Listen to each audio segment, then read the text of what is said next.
Hello and welcome to ATL Falcons UK podcast.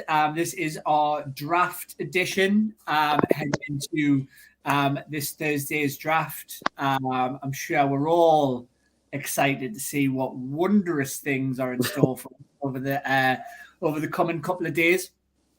So, as usual, we've got 3 out of the 4 tonight. We're not quite sure where Carl is. Carl, if you're listening somewhere, phone call, we miss you.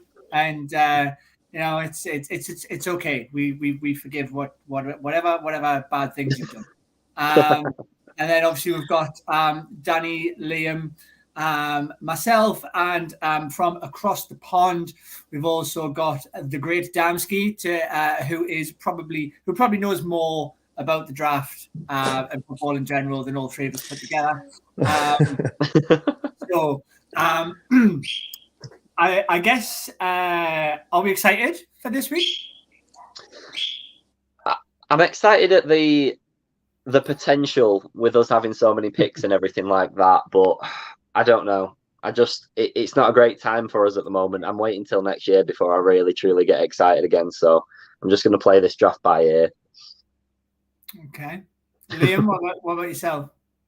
Yeah, I mean, I'm excited for the draft as a whole, as I always am. But in terms of our picks, I mean, I don't know.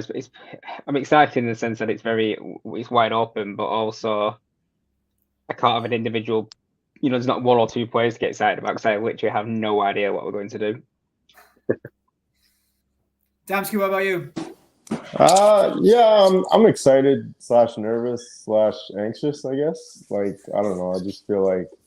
I feel like a lot of what we're hoping for is like hinging on other people messing up, I guess you would say. Yeah. So yeah, I don't know. Like just seeing people's reactions to like if you know my Twitter, I go through hypotheticals like pretty much almost every single day. It's like I post the conversations I have in my head on Twitter just to see like what people think, and like I'm just like, if we go receiver, Twitter might burn on Thursday night. Yeah. So. Yeah. No, I think you're absolutely right, and I like even today, and I was just talking about it in the sort of lobby thing before we came on, and I'd never done a mock draft before. Oh, really? I don't know why. Last year I was kind of like, look, we're getting paid. Like, there's nothing really else that we have to kind of look at. But this year I'm kind of like, I suppose I think the best way to explain it is usually going into a draft, you've kind of got the 3 or 4 kind of rock and roll picks where you kind of expect them to kind of go at least relatively, in that order. And then everything else is kind of like, oh, well, there's some good ones. And then there's the nair at the end. But this year it feels like a different kettle of fish. Mm-hmm. It feels like there's kind of quality up and down the length of the first sort of 20 to 25 picks, I would say, where kind of anything can happen. Yeah, like from what I've seen and like the couple of scouts that I know, they say they have like 15, 17 first round grades, which is, I mean, it is what it is. Like most teams don't have 30 some odd first round grades every single year. But they said that the thing with this draft is there's a bunch of 2nd and 3rd round grades on guys. Like there's a ton. So you might get 2nd or 3rd round value into the 4th round. So I feel like for Atlanta specifically, if what holds weight is true and that there is only 15 first round picks, well, Atlanta's picking at 8. So you kind of like your odds there that you're going to get first round talent at 8, right? And then, Atlanta's got 4 more picks between rounds 2 and 3, and then they got a high 4. So you could potentially, like we were saying like a bunch of times, that Atlanta could really do work on their rebuild this year, as long as they're hitting. If they hit on like 60% of their picks between the 1st, 2nd, 3rd, 4th round, then you probably have a solid foundation going into to the second year of the actual rebuild. And Danny, I mean, you said at the beginning of the pod about how you didn't want to judge too much. I'm still on the Mariota bus, right? I think he's going to be better than people expect, right? But Okay. then again, I'm this blind, happy optimist optimist at this time of year every year.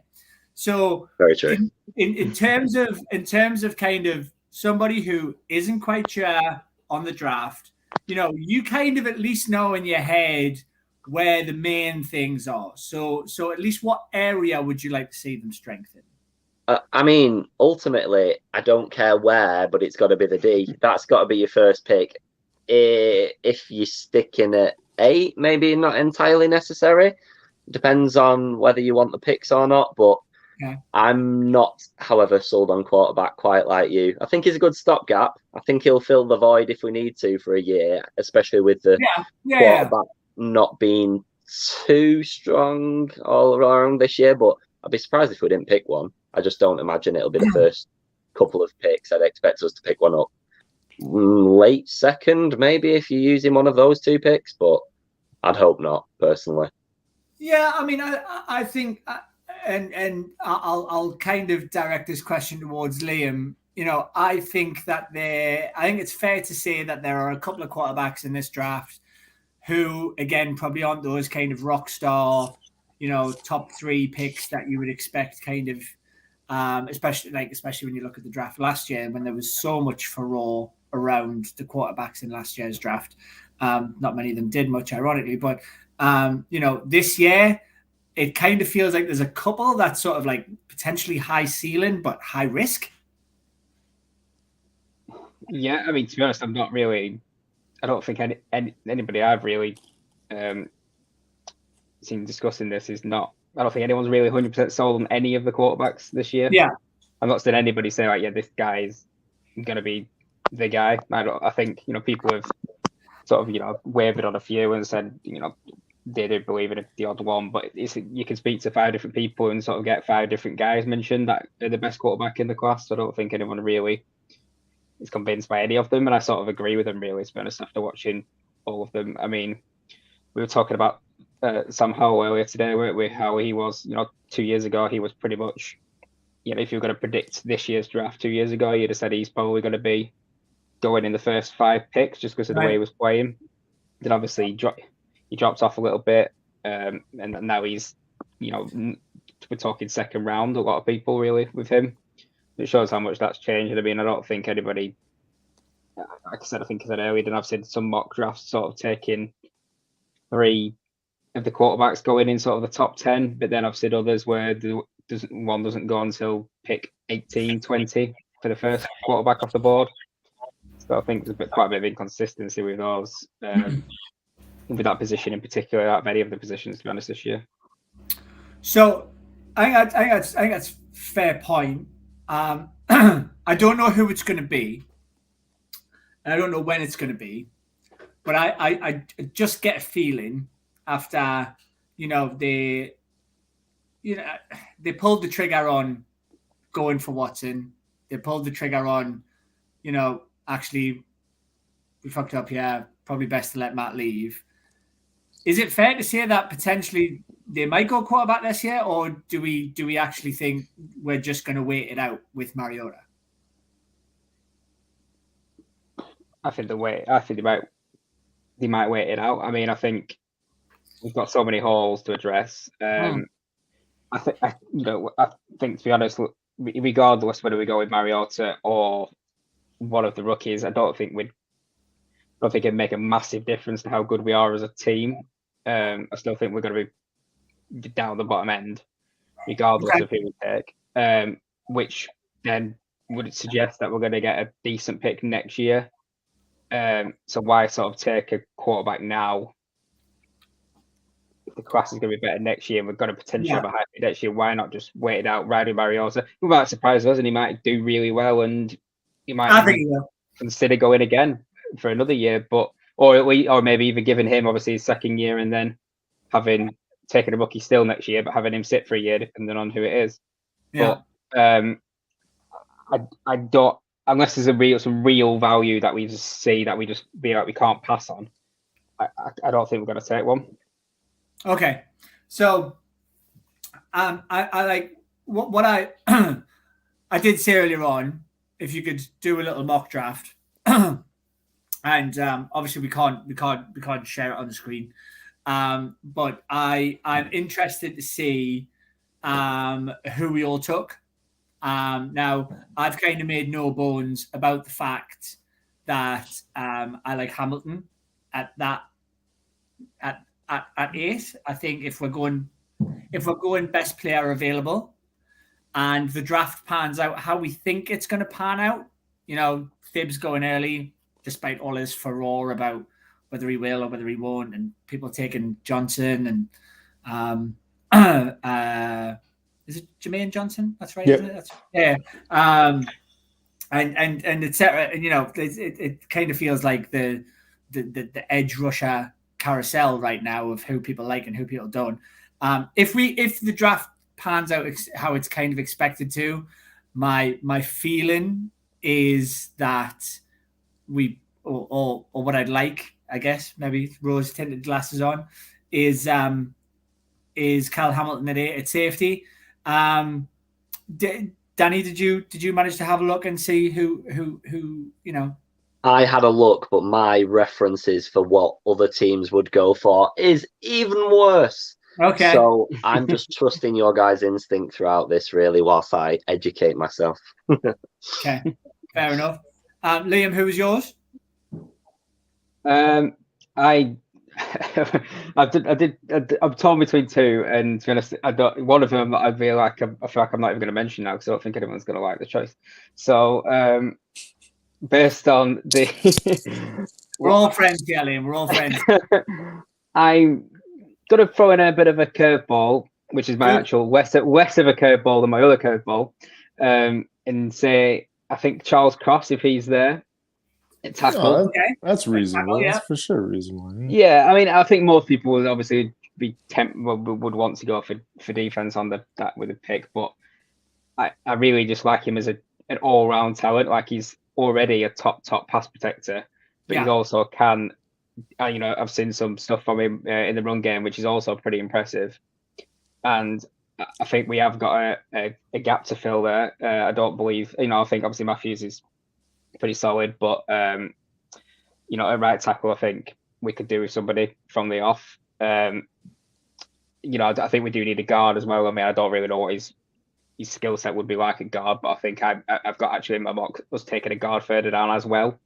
I still think the O-line is an issue. If we can fix it before we get a quarterback in that we really believe in, why not give them a little bit of time to work together, get a quarterback in, wait a year, and finally have a decent O-line for them to actually work behind. Interesting. It's a good shout. I mean, I did too. And my first was Hamilton, but and I don't know if this is just the wonders of the draft simulator that I was using, but my second, we had Neil fall to us, Evan Neal. So that'd be a dream. Yeah. So and it's kind of I think this is kind of what it comes down to, isn't it? Is that like we're almost just totally at the limbo of what comes in those first 7 picks. Damsky, I know you're quite experimental with I think I've seen you kind of favor quite a lot of that sort of top 10 bracket. If I was to ask you to, sort of hang your hat on the one you really want. Okay, so the one I really want, or what I think will happen. What I would do, or what the Falcons would do. What I would do. Okay. So if Thibodeau is there, which I don't know. It depends what you believe right now. He potentially could be there. He would be my slam dunk A1. That would be my pick. But we'll do hypotheticals, and we'll say that teams in front of us are actually doing the smart thing and not being stupid. So my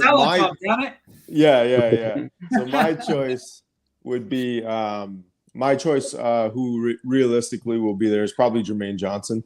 I think he fits the scheme. I feel like he can be an A+ rusher for us. I feel like he can do a lot of different things as well as be a 3-down player. Like he doesn't have to come off the field because he can defend the run as well. But he also is a quality pass rusher. He can tempo his rushes. He can hit you with a little speed to power conversion. But he can also attack you inside because he's just that strong of a dude.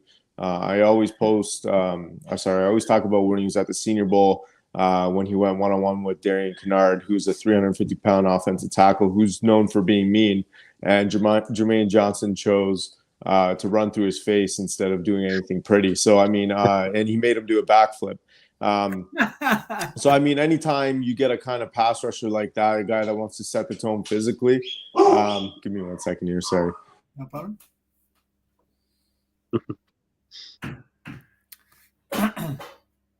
Sorry, my dog's freaking out because my grandma's here. So Jermaine Johnson, I feel like he would be the pick. Just his ability to do kind of everything for us. I think what the Falcons will do is draft Drake London out of USC, the receiver.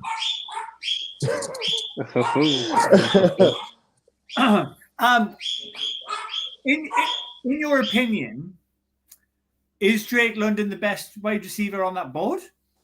I'm probably biased more towards Garrett Wilson, just because I know what his skill set is like fully. I do know, obviously, I've studied Drake London. I know what he can do, and I know what he is. And I do, for the most part, I think Drake London fits the offense a little bit better as an X receiver. But it really depends. There's kind of different flavors for everybody, so it really depends on what Atlanta wants to do. And I think Drake London and Kyle Pitts would be a really intriguing matchup, especially in the red zone. Drake London's 6'5", Kyle Pitts is 6'6", both of them well over 220 pounds. I can't imagine trying to defend that in the red zone, especially when you have a guy like Mariota who likes to take chances and throw 50-50 balls. I'd be curious. And like you could say building around the next guy for the next guy, or building for Marcus Mariota. Like typically in the outside zone scheme, like those kind of coaches feel like they can get better athletic offensive linemen and get away with that. And now you kind of have an athletic quarterback to supplant some of the issues you have on the offensive line. I would think that they would still be privy to trying to build up that receiving core around the next weapon. I mean, if you go into the draft, you suck this year, and then you go out and get a rookie next year, you're talking about having a 6'5" receiver who catches everything, and his wingspan is ridiculous, and a 6'6" tight end who's just an athletic specimen and he's got the wingspan of a pterodactyl. So I mean, like, there's much worse options to go with, right? Okay. So I mean, I think those guys.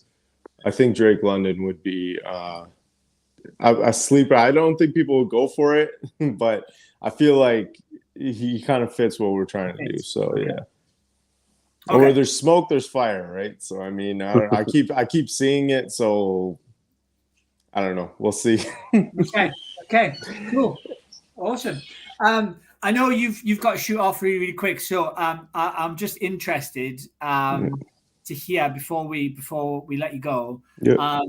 Is there any kind of later round sort of diamonds in the rough that people might not be looking at that you think we should be? Just like second, third round. Kind of guys. One guy I've been pointing to that I really like is Calvin Austin from Memphis.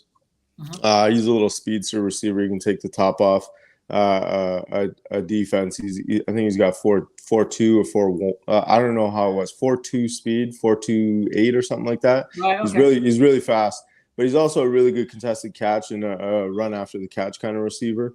Really, really sound. I think he's about a third round pick now. I'll always point to my Canadian guys and John Michie from Alabama.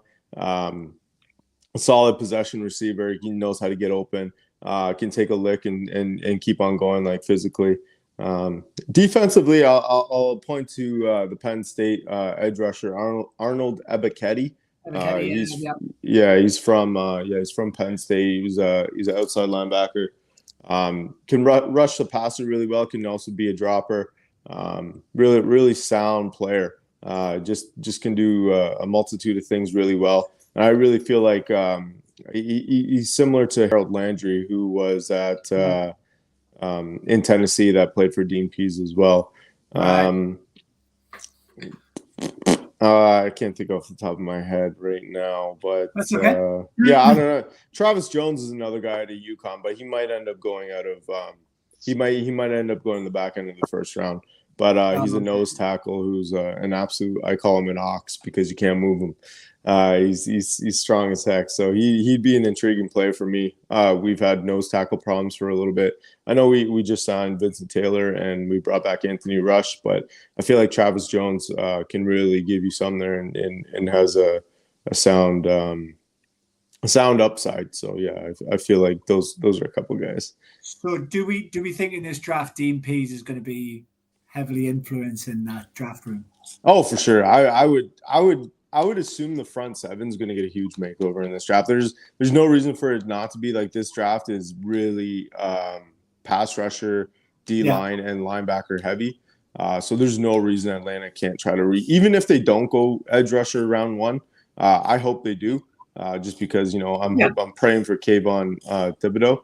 But but I mean, you could still hit home with a bunch of picks on round two in terms of pass rushers. So and then you go into like the fourth and fifth round where guys like Isaiah Thomas and D'Angelo Malone, who's another Atlanta native. So I mean, those are like, there's a ton of pass rushers that we can go out there and upgrade with, right? Yeah, and that's the thing. Like, I think people got to understand, like, just know that there's more to the draft than just the first round. So just before you freak out, let all 7 rounds play out before you got there. Yeah. Listen, I know you got to go, so if you need to stop, by all means do so. But thank you very much for joining me, man. Appreciate it. Always good to see you. Yeah, no problem. And I guess I'll see you guys on the other side after the draft, right? Take care, guys. Thanks, Nancy. See you later. See ya. So, Liam, Dancy mentioned Alabama receiver there.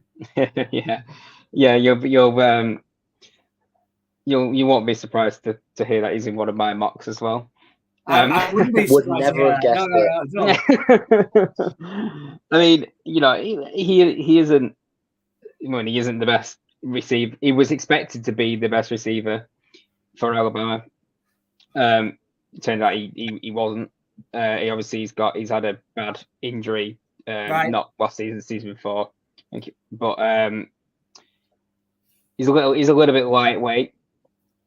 But I think if he's sort of there third round, like I don't think you'd pass at him.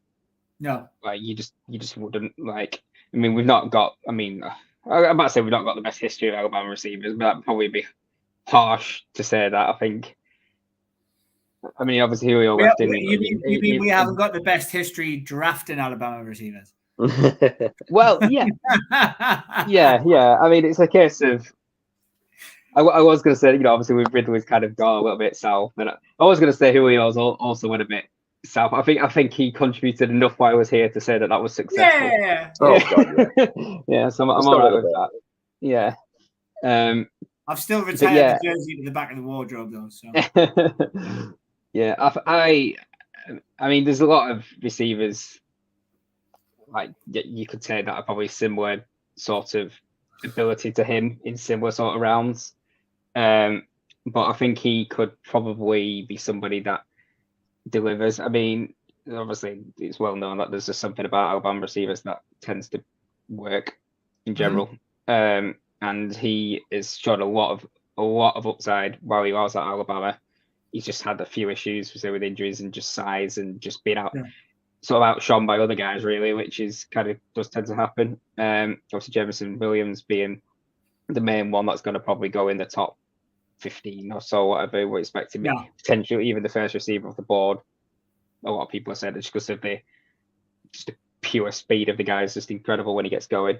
But yeah, I mean, I think there's my pick in terms of my other mock draft that where I've not traded anything was Garrett Wilson, which do you know what it is? You would just about lead me on to my next question because Danny, I know you probably haven't seen very much, but I've been one of the things that when people start talking about wide receivers, I'm a little bit of a nerd. I like to watch tape and stuff like that, and that was kind of going to be my next question because there's kind of like three receivers in there,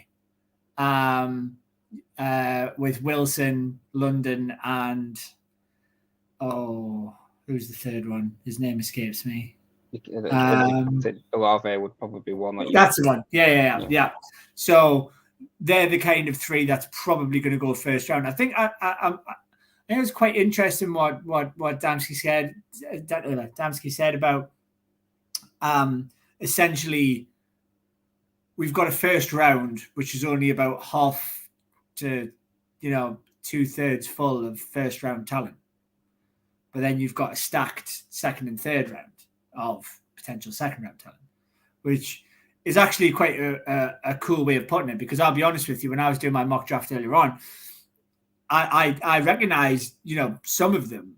But when it got to kind of like, usually like even in late first round, I'm like, oh, I've at least heard of that guy. Yeah. Whereas like when I was doing that mock draft earlier, like I say, as soon as I got past kind of like pick 20, I was like, I have no idea what this person is. I didn't even know this college existed. I think it's I think it's a bit of a weird one, yeah. And you like with those three receivers, I mean, again, if we are going to get one of them, we have to use that first round pick realistically because some bugger else will. But that'll be the team that's probably already got a wide receiver room that's potentially a bit stronger than ours. Potentially. I'd like to hear a team that has got a worse one.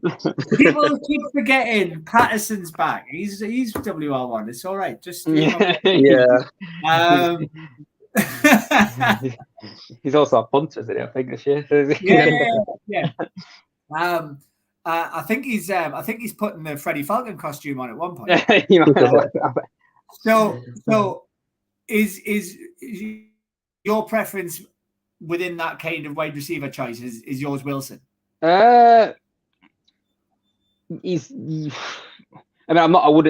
exactly be miffed at any of them really, but I mean, Drake London and Wilson and Williams, in terms of like what they actually bring, it's three completely different skill sets. Yeah.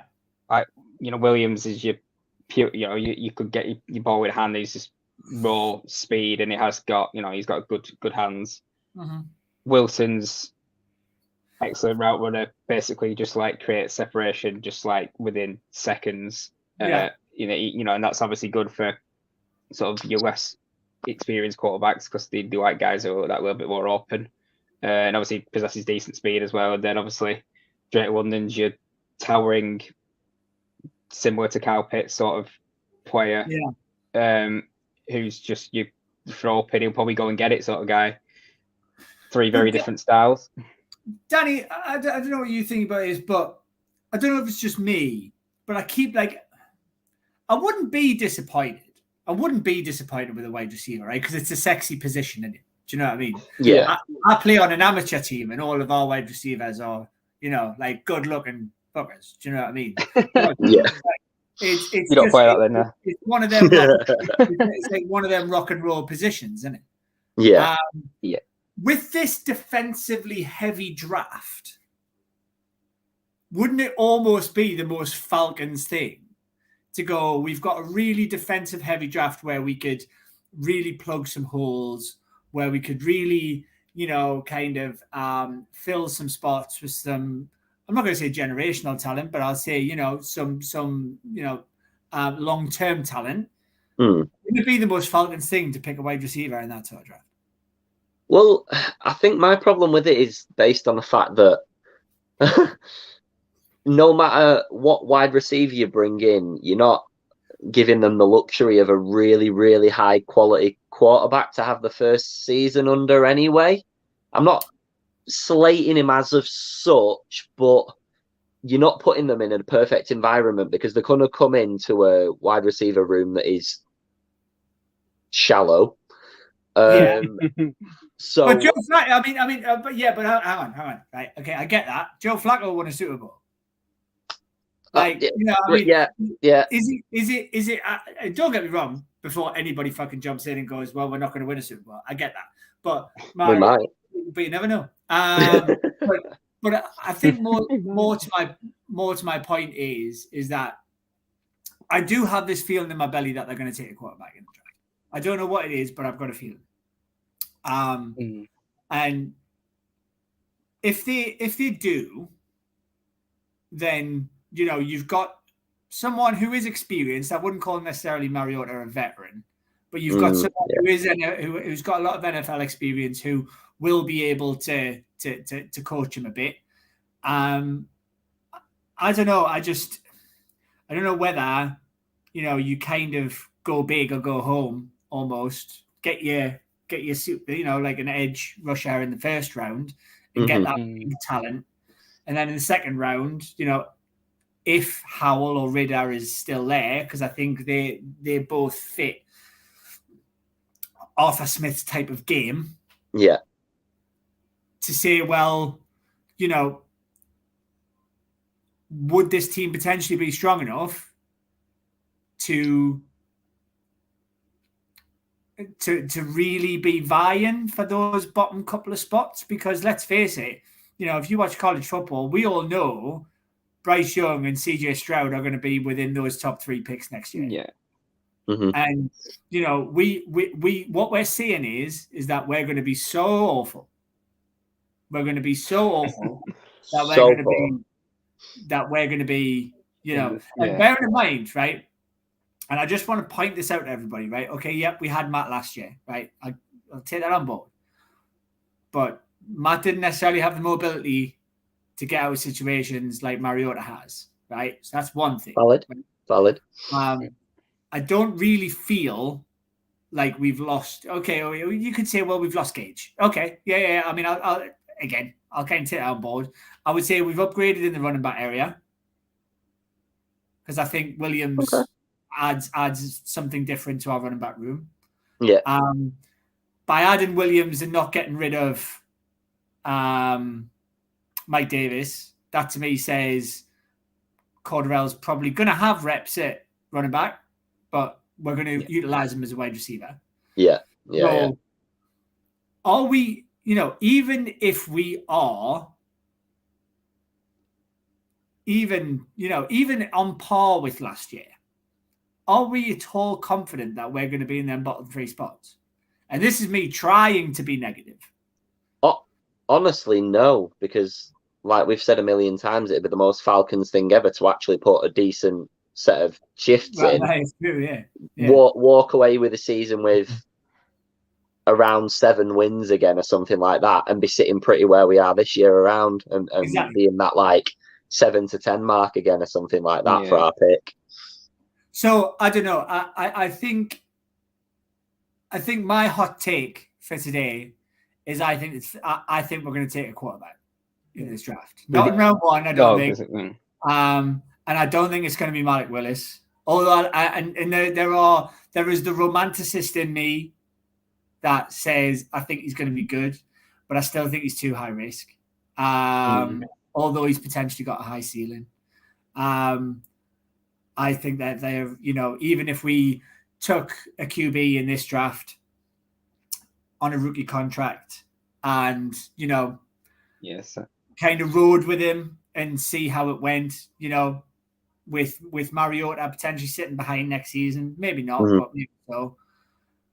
Try and see what these kids are about, because you don't know whether, Ridder could be going in the same sort of spot as Lamar Jackson went in. And again, I'm not saying that Ridder's as good as Lamar Jackson. I'm just saying it's the same sort of draft spot.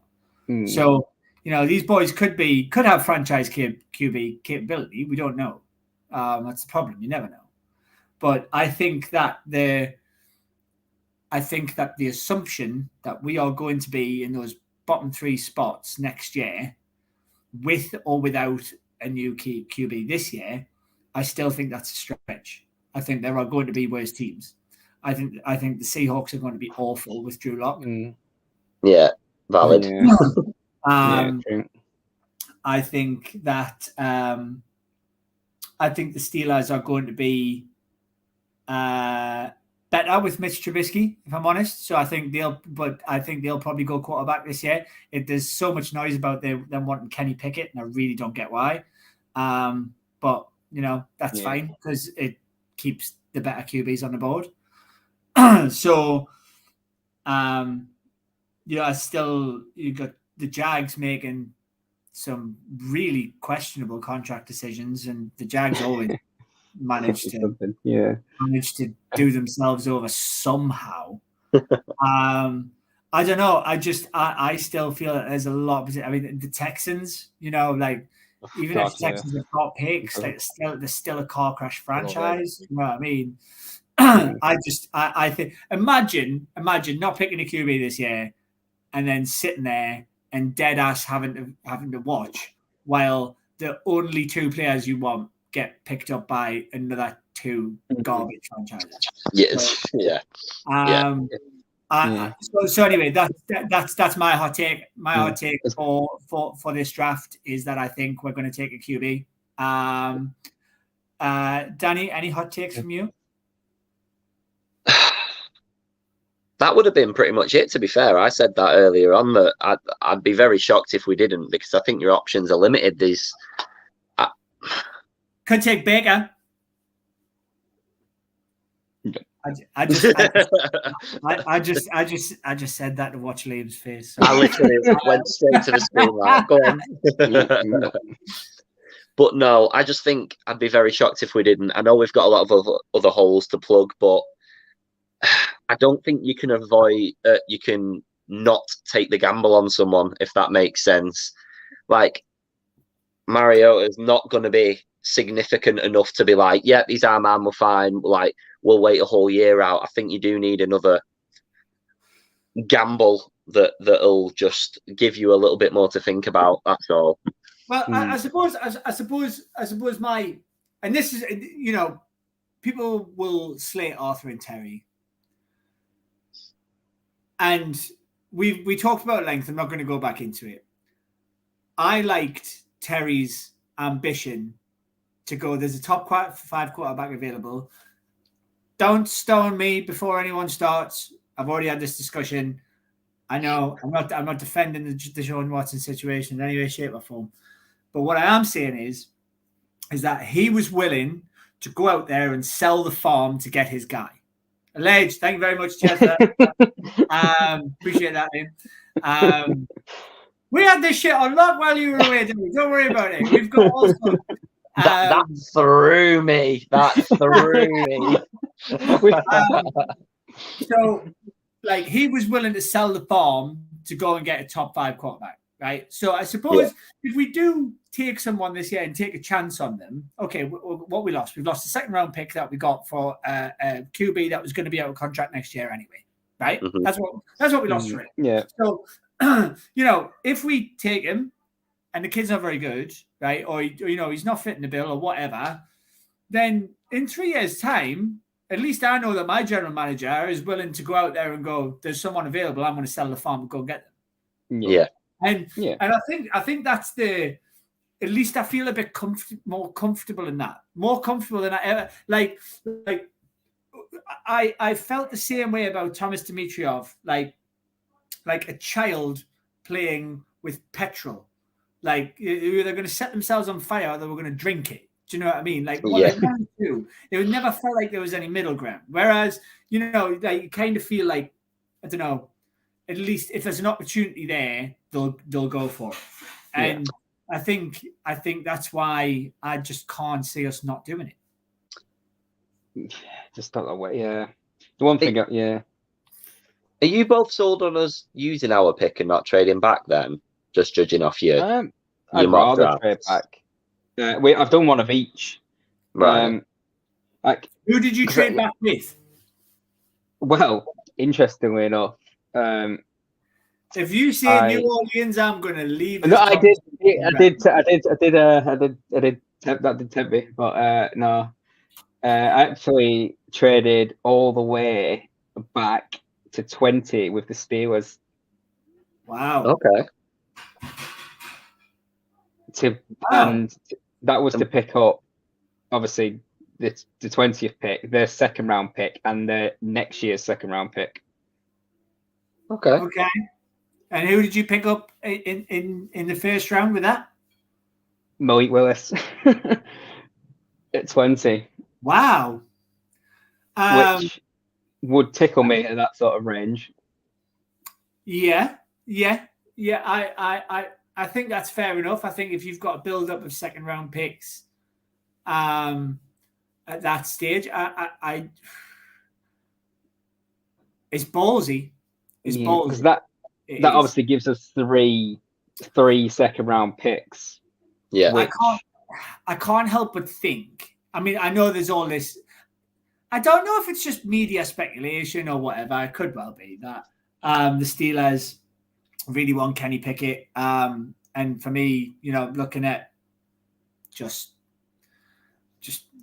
looking at film and stuff. I mean, I'm not saying he's not a capable QB, but I suppose you kind of go, well, if someone like the Steelers were to trade up to 8, that unless the Steelers are in there. I don't know. I mean, I don't like. I always read these stories, and we think like we get sold on them. But I mean, how much were we sold?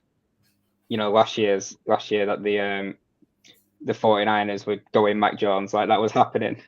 Yeah, it didn't happen. Yeah, but there's still rumors that was who Shanahan wanted, wasn't it? Yeah, but whoever ever made the final decision, this could be another similar case where want somebody in the organization maybe wants him, but somebody doesn't, and it's who wins out. But I think it's in a bit of a counterpoint to sort of what you was talking about earlier. If we say this is a defense-heavy draft in general, people obviously tend to sort of sway towards, well, you take one of the defensive players at 8 because there's obviously going to be good ones available at 8. Yeah. But as a counter to that, if there's more better defensive players overall, do you take an offensive player earlier on the basis that you're more likely to pick up a good defensive talent later on? Because then in my mock, although I've traded down, I've obviously taken the quarterback there at 20.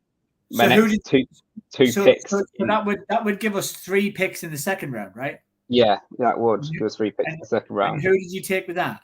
That's where I've taken Drake Jackson, edge rusher. Yeah. Then Jaquan Brisker at safety with my next 2 second round picks. That's 2 very good quality defensive players there. And then I take John Mechie at wide receiver. Yeah. With the 3rd second round pick. And that addresses another issue with another good player.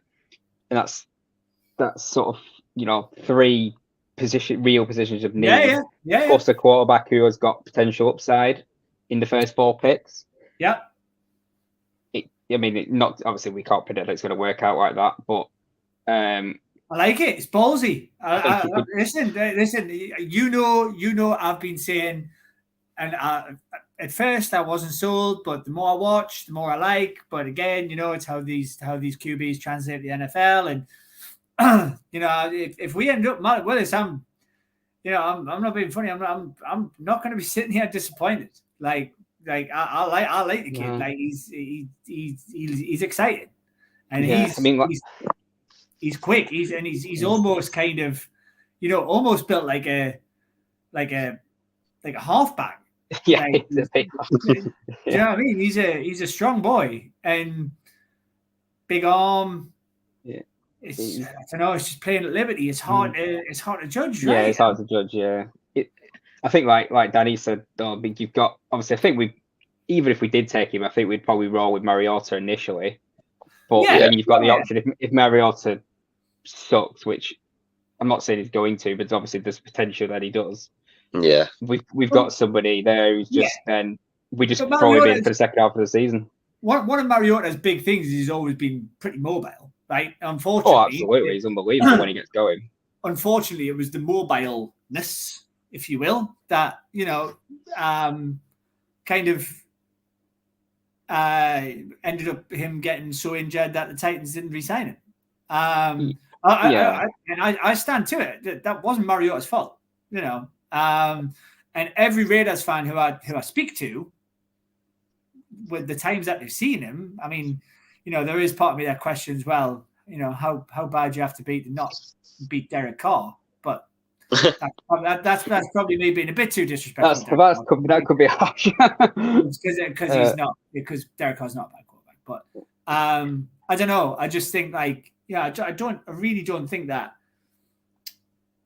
I feel like for a mobile QB to learn from another mobile QB on how to do things in the NFL, it's just not necessarily a bad thing. I mean, obviously Mariota's got a bit more height on him, but then again, I would imagine they're probably not far away from each other in weight because Willis is built like a tank. So, I low key love that, but yeah, that's just me. I think like Mariota's got, he's what is he now? Is he 20?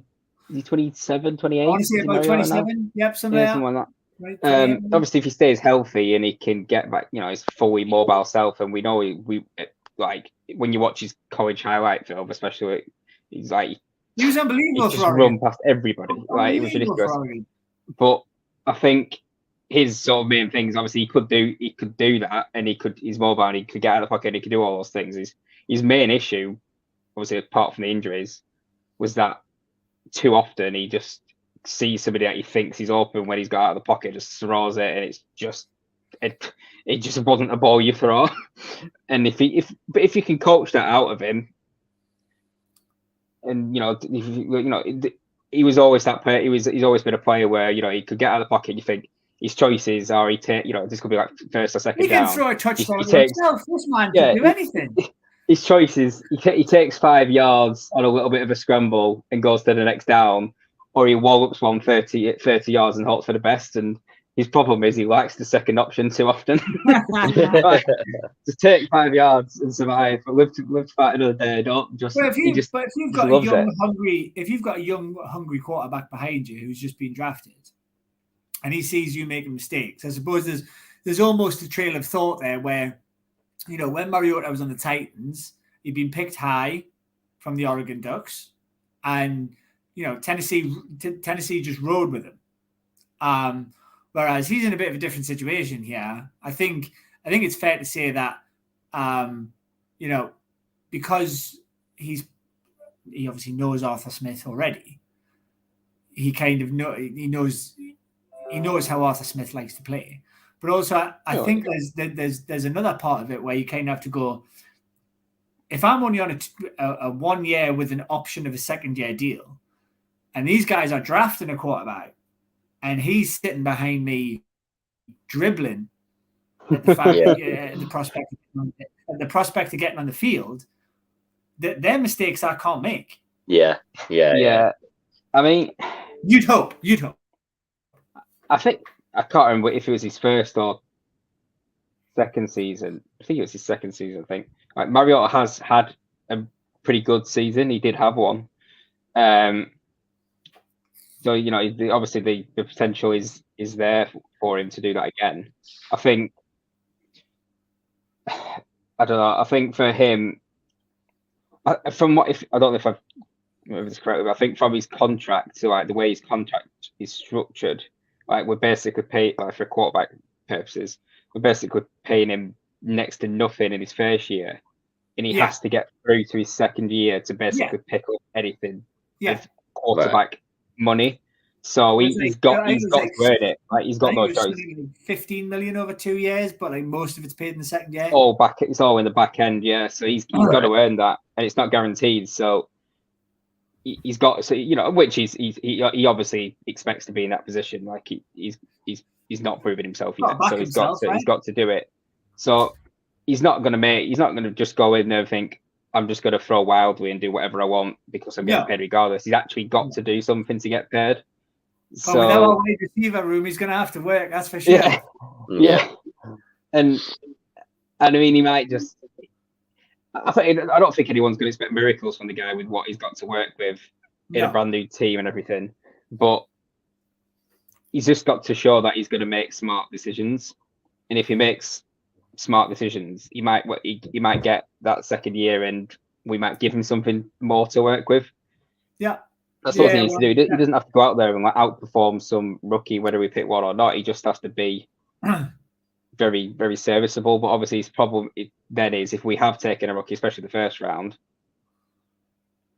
the second year he's got he will, in his head he will think, even if I am actually pretty good, I'm not getting that second year because they've taken a first round guy and they're gonna want to use him regardless. I suppose there's a trail of thought there where you go, if you've served us well this year and you've pulled us through a couple of games or whatever, right? But our hungry number 10. I mean, you've seen it in San Francisco, right? Jimmy Garoppolo still hasn't gone anywhere, right? So you have to kind of put that into perspective. Would I sit there next year when we've got fuckloads of cap space and make sure that we've got a reliable veteran backup behind him for $10 million?